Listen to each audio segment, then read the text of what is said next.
Hey guys, what is up? And Shadolance back for another review. Today I'm going to be doing the MP5A4. Believe it or not, I've actually never done a review on this gun before, which is pretty pathetic considering it's one of the most used SMGs very early in the game. It's very, very popular among many different first-person shooters. You see this in almost every single realistic first-person shooter in the world. Call of Duty, Battlefield, Combat Arms, Arctic Combat, you see this gun everywhere.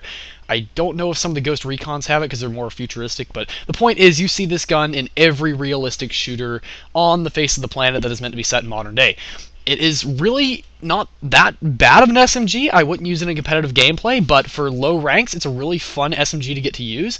I like going back and using it just because it actually requires skill. It's one of those SMGs that, although it does obviously get more headshots than the average gun being an SMG, it's one of those that actually requires a grain of skill because it doesn't like 3-shot kill people like the P90 TRSE.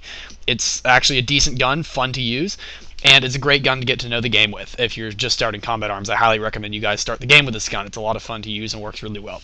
So hopping straight into the stats, we're seeing a damage of 33, portability of 75, rate of fire of 85, accuracy of 67, and recoil of 63.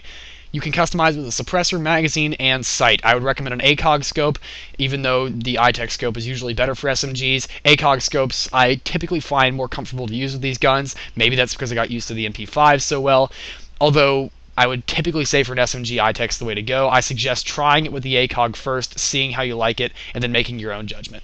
As far as suppressors, the only one I would ever consider on this would be the S1. The S3 is nice and all, and it comes with the MP5 mod comes with it, but I really do like the S1 for this more. The recoil pattern actually gets better, believe it or not, with the S1 suppressor, even in scope.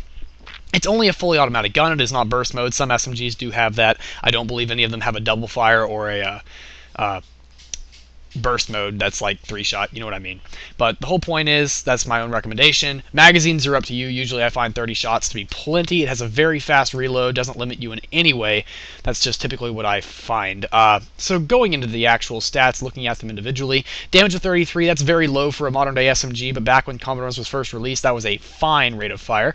But the only problem is it has quite a bad damage drop-off, so it can be upwards of a 7-shot kill, even at medium to maximum ranges. It can be anywhere between a 5 to 7-shot kill. Usually within close range, you'll find it to be a 4, maybe 5-shot kill on a medium vester to the chest. That's just what I typically find. Portability, 75, definitely not the highest in the world. These days, we're typically seeing 90, about 15 points higher.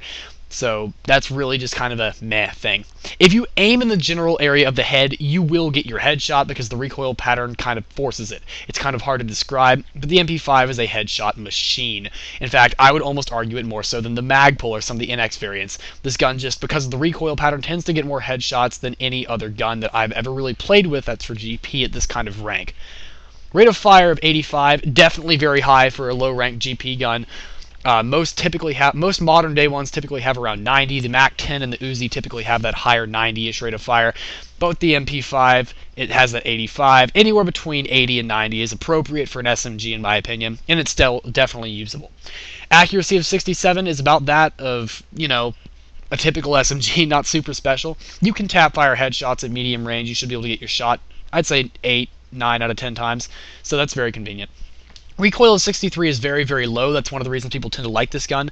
Recoil is generally very low, especially outside of scope. Inside of scope, it more or less goes perfectly back and forth, not very much upwards deviation at all. So if you just kind of sway your mouse back and forth as you fire, the chances that you're going to get your kill are very high, and the chances that it'll be a headshot are even higher. So that's just typically what I would say. It's a basic ammo capacity, 30 of 90. This is one of the first guns in Combat Arms before they started doing all those weird ammo capacities. The only offhand weird ammo capacity I can really think of is the Chris. But I'm going to quickly compare this to the MP5A4 Mark II because that's what most people will upgrade it to. The damage goes up 1 point to 34, portability goes up 5 points to 80, rate of fire stays at 85, recoil and accuracy stay at their respective 63 and 67. No other real differences in the gun. They both have the same ammo capacity, magazine, suppressor, and sights on both of them. To get the MP5A4 Mark II, you need to get 100 kills with it after accepting the job, and then complete the job in the Gun Emporium. This family is a very large family: MP5A4, MP5 SD6, MP5 ROS, MP5 Mod, MP5 ROS Centurion, MP5A4 Mark II, MP5 Mod Mark II, and then there's the entire MP7 family, which is, I think, even larger, so I'm not going to go into that. But definitely check out the reviews I have on that series because I have quite a few of them. I hope you guys really enjoyed this review. Please rate, comment, subscribe, check out more videos, and I will see you guys in the next review. Shadolance out.